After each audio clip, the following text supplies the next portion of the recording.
সকলের চোখ ফাঁকি দিয়ে এবার অহনাকে এক্সামে বসে দিল দুর্গাদেবী। হ্যাঁ বন্ধুরা, আমরা এমন চমকে দেখতে পাবো বড়লোক ঘর ছোট বউ ধারাবাহিকের পরবর্তী পর্বে। তোমরা যারা এই চ্যানেলটিতে নতুন আছো তারা কিন্তু অবশ্যই চ্যানেলটি সাবস্ক্রাইব করতে ভুলো না। তো চলো বিস্তারিত জেনে আসি। পিসি ও কাকিমণি যখনই ওই মন্দির থেকে ফিরে আসে ঠিক তখনই এসে চার বউয়ের ওপরই চিৎকার করতে থাকে এবং দুর্গাদেবী কোথায় গিয়েছে সেটা জানার চেষ্টা করে, কিন্তু কেউই তো জানে না যে আসলে কোথায় গিয়েছিল দুর্গাদেবী। তখনই অহনা বলছে সেটা আমরা কেউ জানি না, আপনার যদি ইচ্ছে হয় আপনি সেটা মাকে জিজ্ঞেস করতে পারেন। ঠিক তখনই পিসি বলছে আমি তো খুব ভালোভাবে বুঝতে পারছি এখন বাড়িতে কেউ নেই আর বাড়িতে কাউকে কিছু বলেই যায়নি, এই প্রথমবারের মতো এমন একটা কাজ হয়েছে, আর তাহলে আমরা বুঝতেই বাকি রইল না যে আসলে দিদিভাই কোথায় গেছে। এতে করে পিসির ওপর ক্ষিপ্ত হয়ে যায় অহনা আর বলছে পিসিমা এরকম কোনো কথা আপনি প্লিজ বলবেন না, মায়ের পেছনে তো নাই, মায়ের পেছনে এরকম কথা আমরা শুনতে পছন্দ করছি না, এটা আপনি কেন বুঝতে পারছেন না। ঠিক তখনই পিসি বলছে কেন, সত্যি কথাই তো বলছি, সত্যি কথা শুনতে কি সত্যি খুব খারাপ লাগছে তাই না, তবে এটাই তো সত্যি। অপরদিকে দেখা যায় যে প্রফেসরের কাছ থেকে বুঝিয়ে বাঝিয়ে তাকে জানিয়ে দেয় যে একটা চিঠির মাধ্যমে অর্থাৎ কুরিয়ার মাধ্যমে যেন অহনার হাতে অ্যাডমিট কার্ডটা পৌঁছে দেওয়া হয়।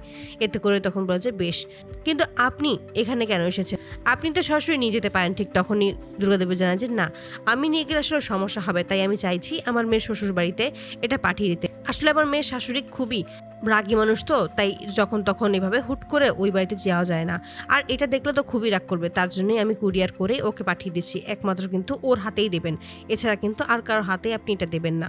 এতে করে তখন ওই প্রফেসর রাজি হয়ে যায়।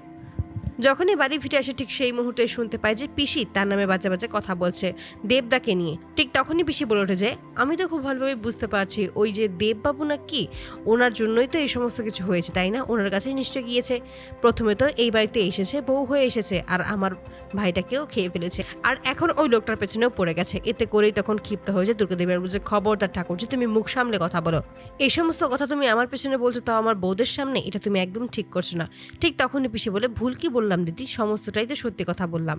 তাহলে তুমি সকলের সামনে মিথ্যে কথা কেন বলে গিয়েছিলে, কেন শরমের জন্য তুমি সকলের সামনে সত্যি কথা বলতে পারছো না, কোথায় গিয়েছিলে তুমি। ঠিক তখনই ক্ষিপ্ত হয় দুর্গাদেবী আর বলছে তুমি কে, তুমি কি আমার হাজব্যান্ড নাকি আমার শাশুড়ি যে তোমার কাছে আমার কৈফিয়ত দিতে হবে, আমি তোমার বড় ভাবি আর তুমি আমার ছোট ঠাকুরজি, তাই তুমি এটা ভুলে যেও না যে আমার কোনো দায় পড়েনি যে তোমাকে সমস্ত কিছু জানাবো, আমার ঘর আমার যখন যা খুশি হবে আমি সেটাই করব আর আমার মন মর্জি মতোই করব, এখানে তুমি কথা বলার কেউ না, আর যদি তুমি এভাবেই কথা বলতে থাকো আমার সংসারে তাহলে আমি এবার পড্ডুকে বলতে বাধ্য হব যে তোমাকে যেন ও এখান থেকে নিয়ে চলে যায়। এতে করেই অবাক হয়ে যায় পিসি আর বলছে কি বললে তুমি দিদি, এমন এত বড় একটা কথা তুমি আমাকে বলতে পারলে। ঠিক তখনই দুর্গাদেবী জানায় যে হ্যাঁ, তুমি যেহেতু তোমার নিজের কাজটা করেই যাচ্ছ তাহলে আমাকেও তো এবার আমার কাজটা করতে হবে, তার জন্য আমি তোমাকে আগে থেকে সাবধান করছি, তুমি সাবধান হয়ে যাও।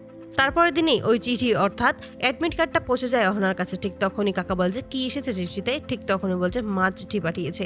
ঠিক তখনই অ্যাডমিট কার্ড দেখেই অবাক হয়ে যায়, সে কি বলবে কিছুই বুঝতে পারে না। তখনই সে চিঠি পড়তে বলে কাকা আর বলে যে কি লিখেছে সেটা তো আমরা জানি, আমাদেরকে একবার পড়ে শোনাও। ঠিক তখনই অহনা কি বলবে বুঝতে পারে না, তার জন্য মিথ্যা বলে দেয় যে আসলে বাড়িতে একজন ঠাম্মি খুব অসুস্থ হয়েছে, তাকে দেখার জন্যই মা আসলে চিঠি লিখেছে, সেখানে যেন যেতে হয়। এতে করে তখন দুর্গাদেবী নিজেও অবাক হয়ে যায়, এই মেয়ে যে মিথ্যা কথা বলতে পারে না, সে তার পরীক্ষার জন্য এত বড় একটা মিথ্যা কথা বললো কিন্তু তবুও চুপ করে থাকে। তারপরে তখন বলছে বেশ তুমি তোমার বাবার বাড়িতে চলে যেও। তো বন্ধুরা, তোমরা কি চাও যেন এবার এভাবে সকলের চোখে ফাঁকি দিয়ে যেন এবার অহনাকে এক্সামে বসতে অনুমতি দেয় দুর্গাদেবী? অবশ্যই তোমরা তোমাদের মতামত কমেন্ট বক্সে জানাতে ভুলো না। ধন্যবাদ।